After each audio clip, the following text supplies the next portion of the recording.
Gusti, jumpa kembali kita bersama channel Katolikasi. Kali ini bersama saya Jo. Kebetulan untuk tema obras kali ini kita bersama suster-suster dari kongregasi Amal Darah Mulia, Amal Kasih Darah Mulia. Jadi seperti itu.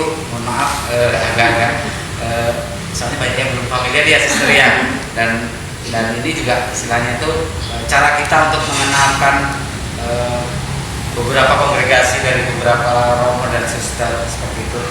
Untuk kalian semua follower dari channel Katolikasi, jangan lupa klik like dan subscribe channel Katolikasi. Juga untuk channelnya dari akun dari suster ya, suster kongregasinya itu adalah Amal Kasih Darah Mulia. Kalian bisa lihat di searching aja nanti di YouTube. Silakan dilihat beberapa kegiatan suster seperti apa dan hal-hal yang terkait dengan gerejawi dan hal-hal yang terkait dengan kesusteran, mungkin semuanya lengkap di situ. Pada intinya untuk memperdalam iman kita kepada Yesus Kristus. Mungkin itu aja. Untuk yang pertama, suster, selamat sore semuanya, mudah-mudahan sehat-sehat semuanya. Selamat sore. Untuk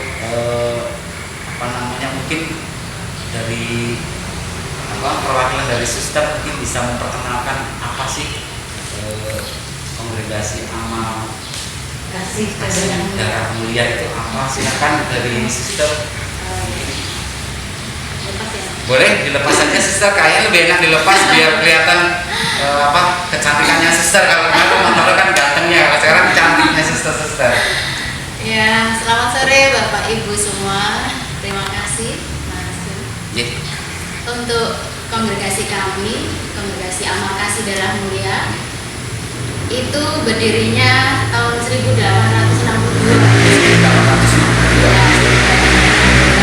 Lalu datang ke Indonesia itu 1933. Suster pendiri kami Suster Serafin. Dari orang Jerman. Lalu kami sebagai kongregasi yang dilahirkan kongregasi AGM datang ke Indonesia. 5 suster perintis datang ke Indonesia. Rumah pertama kali kami di Kuto Arjo, Jawa Tengah. itu tahun 1933. Ya. Kami punya semangat itu berdevosi kepada darah mulia Yesus Kristus. Jadi Yesus yang mencurahkan darahnya untuk menebus dosa umat manusia. Jadi kami punya kebaktian pada darah mulia Tuhan kita Yesus Kristus. Jadi adorasi kebaktian. Jadi doa-doa kami itu mengarah ke sana, mengarah ke doa-doa darah mulia. Lalu seperti kongregasi yang lain, kami juga berkarya di bidang pendidikan. Kami punya sekolah itu TK, SD, SMP, SMA, Yusbati Utama. Kalau di Balikpapan sini? Di Balikpapan belum ada. Kami baru di sini. Semoga kedepannya juga ada. Ya, itu banyak kan di Jawa Tengah. Jawa Tengah. Lalu di Jakarta, di Cengkareng itu ada TK, SD, SMP Serafin Yusbati Utama. Oke, suster, tapi sebelumnya mohon maaf agak dipotong. Perkenalan suster dulu. Oh iya. Ini mau bilang dulu. Tidak apa-apa. Kalau suster, maksudnya mungkin nama dari mana, aslinya dari mana, seperti itu. Baik Mas. Nama saya Suster Roberta. Saya lahir di Yogyakarta. Iya. Di tempat di mana suster? Tepatnya di paroki mana? Di paroki Jetis. Iya. Jetis itu Sleman ya? Bukan. Ya hampir mendekati Sleman. Oke, kalau yang kedua suster dibuka boleh suster. Nah, biar kelihatan. Iya. Saya Suster Teresa. Ya. Dari Timor Leste. Timur Leste jauh. Sekarang sudah bukan Indonesia, tapi mungkin lebih memilih Indonesia ya suster ya. Atau memang masih Timor Leste. Oh gitu. Tapi untuk status kewarganegaranya suster Timor Leste. Jadi di sini pakai visa setiap Pakai visa. 2 tahun di depan. Oh gitu ya. Visa kunjungan gitu ya suster? Izin tinggal Oh, izin tinggal sementara. Ya. Oke, kalau suster, Saya Suster Alexia. suster Alexia gitu ya. Asal saya dari Duren Sawit Kulon Progo. Terkenalnya itu dari Bukit Menoreh. Kalau di YouTube itu atau di Google Bukit Menoreh. Kalau saya kebetulan mohon maaf sih mantan pacar saya dulu orang sana juga suster daerah Santa Teresia Lisieux. Oh iya. Boro. Boro. Ya di situ mungkin banyak yang kenal karena dekat dengan apa namanya Gua Maria Sendang Sono. Iya. Oke, mungkin apa namanya dari Suster Roberta mungkin bisa di apa namanya berbagi pengalaman lah dengan kita, misalnya kenapa dulu memilih menjadi suster, karena kan banyak orang pasti kan pengen bisa hidup bebas di luar seperti apa gitu. Kalau suster sendiri motivasinya apa dan atau mungkin punya pengalaman iman apa? Nah, kalau saya tuh dulu apa ya dari suster SMA sih muncul keinginan jadi suster lah. Ya seperti muda-mudi yang lain saya juga aktif gitu ya di gereja. Lalu saya melihat itu kehidupan Romo dan suster itu saya kagum. Kok mereka itu bisa hidup seperti itu? Maksudnya mereka itu bisa tidak menikah, tapi bisa melayani banyak orang tanpa ada mikir macam-macam lah. Dan yang dilayani itu dari anak-anak sampai orang tua. Nah saya kagum dengan cara hidup seperti itu. Oh mereka bisa ya hidup seperti itu. Padahal di luar sana mungkin jauh lebih enak katanya sih gitu. Padahal mungkin kan kadang kadar kebahagiaan orang kan masing-masing. Masing-masing ukuran kebahagiaan. Ya betul mungkin itu. Nah itu ada nggak suster untuk pengalaman ini apa? Misalkan Apa ya kalau dibilang pengalaman iman yang besar atau dahsyat sepertinya nggak ada. Biasa-biasa saja. Keinginan itu muncul. Mungkin yang paling kuat itu pengaruh dalam keluarga ya. memang dari keluarga Katolik. Dari keluarga Katolik, bapak ibu saya mendidik kami itu secara Katolik sungguh, bayi yang dibaptis Katolik. Lalu yang dulu itu kalau kebiasaan doa bersama itu masih ada. Lalu yang paling kuat itu juga rasa berbagi, terus apa ya peduli dengan sesama itu saya rasakan dalam rumah saya itu. Yang kemudian saya refleksikan itu juga yang saya alami ketika saya masuk gereja. Jadi lebih ke pengalaman di rumah bersama keluarga itu yang membuat saya itu juga bercita-cita masuk jadi suster. Saya ingin membalas semua kebaikan yang sudah diberikan Tuhan lewat ayah ibu saya, bapak ibu saya. Melalui pelayanan itu ya, suster. Iya. Kalau untuk suster yang dari Timor Leste apa sih? Kayaknya masih paling muda ya suster ya. Iya, Paling muda sangat sekali. muda. Mungkin mungkin di bawah 30 sih. Iya betul. Iya benar. Betul ya? Benar. Mudah-mudahan saya nggak salah. Itu apa sih? Kan biasa kalau anak muda, apalagi masih muda kan mungkin pengen bebas kayak orang lain di luar sana nonton bioskop atau kalau suster sendiri. Kenapa memilih menjadi seorang biarawati? Sedangkan itu bukan pilihan mudah sekali. Iya, terima kasih Mas.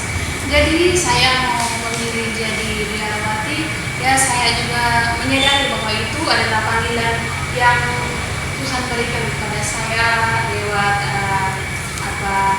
hati nurani saya. Jadi saya tidak bisa beralih dari panggilan itu. Saya merasa terpanggil itu sejak SD sih. Saya niatnya mau menjadi seorang suster supaya melayani banyak orang, menjumpai banyak orang.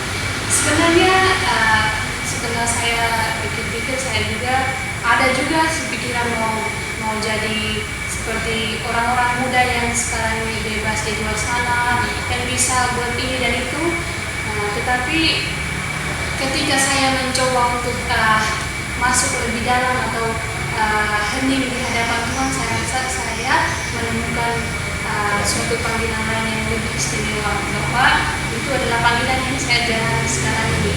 Nah, kata orang kalau menjadi seorang suster atau menjadi biarawati atau atau biarawati itu kita akan kehilangan dunia, tetapi nyatanya tidak kehilangan dunia. Untuk saya itu, bahkan saya itu memperoleh dunia di mana saya itu menjumpai banyak orang, di mana saya juga bisa memberikan hidup saya seutuhnya untuk melayani Tuhan sama dengan cinta yang tak terbagikan. Nah, jadi itu membuat saya ini pilihan saya adalah suatu panggilan yang sungguh membahagiakan saya. Bukan untuk hari ini saya bukan hidup sekarang di dunia, tapi saya yakin untuk di akhirat saya pasti akan mengalami sukacita dan bahagia karena saya mempersembahkan hidup saya untuk Tuhan dan sesama. Mungkin untuk Sister Alexia sekarang, kemarin waktu pembuatan video pembangunan gereja sempat ada ya Sister ya. Iya.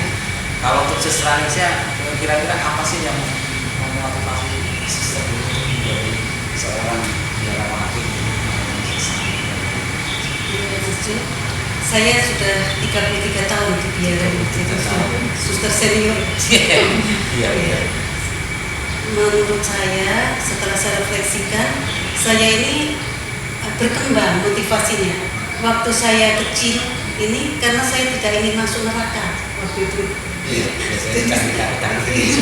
Lalu yang kedua, setelah saya masuk SMA itu saya ingin lepas dari tidak terikat oleh suami, anak, gitu. Jadi pasti kalau saya berkeluarga diikat, tidak boleh ke sana bebas kemana-mana melayani. Tetapi yang terakhir setelah saya berada di dalam biara itu saya ingin mengasihi Yesus yang telah mengasihi saya lebih dulu. Sebagai wujud syukur karena saya sudah dikasih luar biasa. Lalu balasan saya akan memberikan diri dengan sepenuh hati. Ada pengalaman iman bagi saya, Mas Jun, ketika saya mengalami sakit berat, kekurangan darah waktu itu, tahun 2006. Lalu saya ini HP-nya hanya 4, tetapi saya nambah hanya 1 hari, 1 malam itu. Lalu saya normal kembali. Lalu di situ saya merasa ya seperti saya masih dipakai oleh Tuhan untuk itu. Dari situ saya sesama. Iya. Dan ternyata saya itu di mana saja lebih banyak saudara, semua umat itu sebagai saudara saya, sebagai teman saya, sebagai sahabat saya. Jadi itu yang menguatkan saya sungguh-sungguh luar biasa. Ya, Kasih Yesus ya. Mungkin yang nggak dipahami sama orang lain mungkin seperti ini ya Suster ya. Misalkan kadang orang kan berharap bisa hidup bebas mungkin di luar sana, mungkin seperti itu karena merasa bahagia di luar, padahal kita masih ingat Suster Cecilia ya, atau siapa saya lupa, anaknya Bos Jarum. Iya, Bos Jarum itu benar-benar udah orang tajir lah, orang kaya, ternyata dia lebih memilih dan dia lepaskan semua harta duniawinya dan dia menjadi suster. Cantik iya, kaya, kurang apa sih? Mungkin itu ya Suster ya, contoh nyata dari kebahagiaan yang mungkin tidak dipahami orang lain, mungkin seperti itu di luar sana, bahwa mungkin kalau dengan jadi suster itu kebahagiaan terenggut, kebebasan terenggut, padahal mungkin di satu sisi mungkin loh ya, mungkin kayak Suster Alexia atau Suster Roberta yang mungkin lebih senior dari suster, mungkin kan mungkin dengan melayani sesama itu suatu kepuasan batin sendiri, mungkin seperti itu, sebagai wujud syukur juga mungkin seperti itu Suster. Lalu Suster untuk di kongregasi ADM ya, itu singkatannya ADM, nanti dicek aja di channel YouTube-nya mungkin namanya ADM atau memang amal Iya, darah amal mulia? kasih darah mulia. Amal kasih darah mulia itu memang seperti itu sepanjang memang gitu, atau memang disingkat aja ADM gitu di Iya. channel YouTube-nya Suster? Iya, disingkat kongregasi ADM. Kongregasi ADM, mungkin kalian bisa cek nanti, di searching aja di pencarian mungkin kongregasi ADM itu besar semuanya Suster. Iya. Saya sempat melihat kemarin, kebetulan yang dikirim ada lagu-lagu ya tentang itu. Nah itu untuk kongregasi ADM apa sih Suster yang di apa istilahnya bentuk pelayanan ini seperti apa? Misalkan berpusat di mana dan itu di mana gitu, maksudnya kegiatannya itu di dalam hal apa aja? Kami kalau pusatnya itu generalannya di Duren Sawit. Duren Sawit. Di Duren Sawit itu ada, ya itu pusatnya ya. Lalu di situ para suster ada membantu di panti asuhan ya, ada membantu di panti asuhan di Jakarta. Lalu di Cengkareng, di Cengkareng Jakarta Barat itu kami karyanya ada sekolah pendidikan dari TK, SD, SMP, Serafin Bakti Utama. Serafin Bakti Utama, SMA tapi belum ada. Belum. SMA-nya di Jawa Tengah tadi. SMA-nya yang di Jawa Tengah justru. Iya, di Jawa Tengah di Kuta Arjo. Kalau ini suster untuk apa? Biasanya kalau di setiap kongregasi kan ada semacam panti asuhan itu, kalau di ADR juga ada panti asuhan. Ada, tapi di NTT, di Sumba. Oh, di Sumba. Nah, jadi kami selain di Jawa itu di Sumba, di Atambua, dengan di Timur Leste. Oke. Jadi ada di Sumba ada karya sosial, juga ada. Kami karya kesehatan itu juga di Jawa Tengah. Di Jawa Tengah ada rumah sakit suster. Rumah sakit Palang Biru Gombong dan rumah sakit Palang Biru Kuta Arjo. Pernah dengar sih, kebetulan di rumah dari sana. Bulan kemarin nggak dari sana suster. Cuma memang lama kalau saya di berputar di jalanan. Oke, suster, kalau selama menjadi suster apa sih yang menjadi sebenarnya godaan itu? Godaannya menjadi suster itu apa sih gitu? Maksudnya apa sih yang kadang apa ya, kayak godaan aja untuk apa saja? Apa sih suster? Mungkin suster Alexia mungkin ya yang lebih senior mungkin untuk bisa menjelaskan apa sih gitu yang godaannya. Kan kadang misalkan ya rumahnya ganteng kah, atau melihat romo yang ganteng. Karena sekarang ini luar biasa, beberapa waktu terakhir ini kan banyak romo-romo yang ganteng ya, terutama sampai yang di apa namanya di Filipina atau di mana kemarin yang sebenarnya bukan di Filipina sini, pengalaman teman saya sih kemarin di Medan. Jadi kedatangan romo ganteng waktu mau diberkati itu dalam nama Bapa, Putra dan Roh Kudus, dia tidak jawabnya itu amin, jawabnya yes aja. Jadi dia kayak terpesona gitu sama romo ya, karena sekarang banyak romo suster tuh cantik-cantik sebenarnya. Apa sih suster yang menjadi godaan menjadi suster itu apa sih? Godaan saya yang paling besar itu, saya itu memang punya hobi berpetualang. Waktu masih muda saya suka naik gunung, suka jalan-jalan di kebun yang luas, padang yang indah dan lain sebagainya. Itu pokoknya yang indah-indah itu saya sering menikmatinya. Tetapi dibiarkan tidak mungkin saya akan rutin naik gunung, tidak mungkin saya akan pergi ke padang sendiri dan lain sebagainya. Lalu godaan seperti itu saya refleksikan, saya tulis, saya refleksikan, lalu saya renungkan dalam imajinasi saya, dalam perenungan saya ternyata lebih luas petualangan saya. Saya bisa kemana-mana ke luar negeri, bisa bertemu Bapak Paus dalam imajinasi saya, bertemu dengan Tuhan Yesus, bertemu dengan para kudus dan lain sebagainya dalam imajinasi saja. Jadi saya bisa berdiri atau duduk atau tidur di kebun yang sangat luas, yang indah, bunga-bunga yang banyak dan lain sebagainya. Itulah yang godaan yang akhirnya membuat saya semakin lebih menikmati. Ternyata petualangan itu tidak harus jasmani, tetapi ternyata secara rohani juga bisa. Meskipun mengorbankan hobinya yang berpetualang hiking tadi ya suster. Iya. Itu ya, itu yang membuat hanya karena apa? Kedekatan yang Yesus ini gitu ya. Ya, yang pertama kedekatan saya dengan Tuhan Yesus,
doa, berkebun, makan, tidur, doa lagi. Seperti itu. Saya bilang, iya itu ngeri itu. Itu benar-benar katanya kalau yang masuk suster doa itu katanya itu sudah ya. Iya, itu katanya sudah asalnya ilmu udah tingkat dewa katanya. Mentalnya maksudnya mental udah tingkat dewa karena kan memang benar-benar sudah tidak terjamah di dunia luar katanya. Kita ketemu aja hanya di kotak gitu katanya. Kayak lorong gitu sob. Lorong bukan. Seperti jendela kecil. Ya, kayak kita nengok ke penjara. Jadi kan nengoknya dari situ sob. Nanti kapan-kapan kita ke sana. Iya. Kapan Katolik Kasih ke sana ya? Itu direkam kan? Direkam dari tadi deh. Direkam dari tadi. Enggak apa-apa suster kita ngalir aja lebih Ngalir. enak, suster. Biar nggak tegang. Ya, tegang karena gini suster, ini juga Oke, mungkin ini saja suster obrolan santai kita, obras kita sore hari ini. Mungkin kita juga takut mengganggu waktunya suster karena padat acaranya. Mungkin suster ada pesan-pesan sih, apa sih yang ingin disampaikan supaya semakin banyak orang mengenal kongregasi ADN, tentang kegiatan dan lain-lainnya. Mungkin dari suster salah satunya, Suster Alexia atau Suster Roberta, silakan menjelaskan seperti apa sih atau pesan-pesan apa sih? Pesan-pesannya ya seperti tadi yang sudah kami jelaskan. Kami sudah ada di Balikpapan, lalu kami membantu di Yayasan Yesudarso. Nah, untuk orang-orang muda itu yang takut untuk mengikuti panggilan Tuhan, karena panggilan Tuhan itu sungguh membahagiakan. Nah, kalau mau bergabung bersama ADN. Kami ada di YouTube yang tadi sudah dibilang kongregasi ADN. Kongregasi ADN ya. Jadi untuk adik-adik, untuk orang-orang muda jangan takut mengikuti panggilan Tuhan. Pesan Mas Tri? Silakan. Ya, bagi Bapak Ibu juga bisa bergabung dengan kami dalam wadah persaudaraan darah mulia. Nantinya mungkin pasti ada di Jawa dan di Jakarta itu sudah ada persaudaraan darah mulia untuk kaum awam yang mendukung kongregasi darah mulia ini. Itu dalam bentuk apa suster? WhatsApp group atau fanpage Facebook atau apa? Biasanya pakai ya seperti itu WhatsApp group ya. Iya, lalu kegiatannya bisa penyembuhan orang sakit, mendoakan orang sakit, meditasi gitu yang di Jawa. Dan harapan kami besok juga mendukung kami dalam itu. Ide bagus. Kita buat WhatsApp group mungkin di Balikpapan suster. Mana ya suster ya? Sahabat-sahabat ADN sudah ada. Sudah ada? Nanti ada bentuk wadahnya semacam itu. Atau mungkin bisa di ini kan suster, kita tampilkan di deskripsi nanti ya untuk nomor WhatsAppnya grupnya seperti apa atau bagaimana? Iya, boleh. Mungkin itu aja. Mungkin nanti kita ini awal yang baru. Ini aja baru muncul terakhir ya suster ya. Iya, ternyata ada wadah. Jadi wadahnya ini kayak semacam wadah pelayanan doa mungkin ya, atau hal-hal yang terkait pelayanan sesama. Misalkan ada orang sakit, kita doa bareng nih, kita tentukan waktunya dan kita tinggal janjian di WhatsApp group itu. Oke, nanti teman-teman bisa lihat di WhatsApp grupnya akan kita tampilkan di deskripsi. Jangan lupa nanti di like dan subscribe juga untuk channel kongregasi ADN. Mungkin suster ada pesan lagi untuk pembangunan kapelnya suster supaya cepat-cepat bisa terrealisasi pembangunannya supaya cepat sampai, karena ini kan masih 50% ya. Ya, pesan kami, kita ini kapel ini milik kita bersama. Betul. Mari kita dukung dengan menyumbangkan apa yang kita punya. Betul, untuk donasinya. Supaya kapel ini segera terwujud dan bisa kita manfaatkan bersama untuk pengembangan iman umat. Oke, untuk yang pembangunan kapel mungkin kalian juga nanti bisa cek di deskripsi, nanti nomor rekeningnya kita tampilkan semuanya supaya banyak umat tergerak untuk bisa mendonasikan sedikit rezekinya supaya Romo dan suster juga bisa mewujudkan niat mulianya, karena bagaimanapun kapel kan dari umat untuk umat juga, seperti itu. Mungkin itu saja obrolan kita kali ini. Nanti di channel Katolikasi juga akan kita share juga video-video tentang kegiatan suster-suster atau kegiatan Romo seperti apa, itu ada semuanya lengkap. Kita ikuti deh, nanti misalkan ada pelayanan untuk pengiriman komuni atau apapun, itu ada semua lengkap di situ. Kita bukan untuk pamer kebaikan atau apa, tapi supaya umat awam yang memang belum mengetahui kehidupan suster itu seperti apa, itu bisa lebih mengenal. Dan itu nanti kita share di channel Katolikasi juga. Mungkin itu saja, suster. Sehat terus semuanya di tengah pandemi ini. Mudah-mudahan hal-hal yang tidak seberapa ini dapat menghasilkan buah-buah yang lebih besar. Jangan lupa klik like, share, dan subscribe juga channel Katolikasi supaya channel ini terus berkembang dalam pelayanan berkat dalam Gusti. Terima kasih. Mas Jo. Mungkin itu saja, suster. Ya, Terima kasih.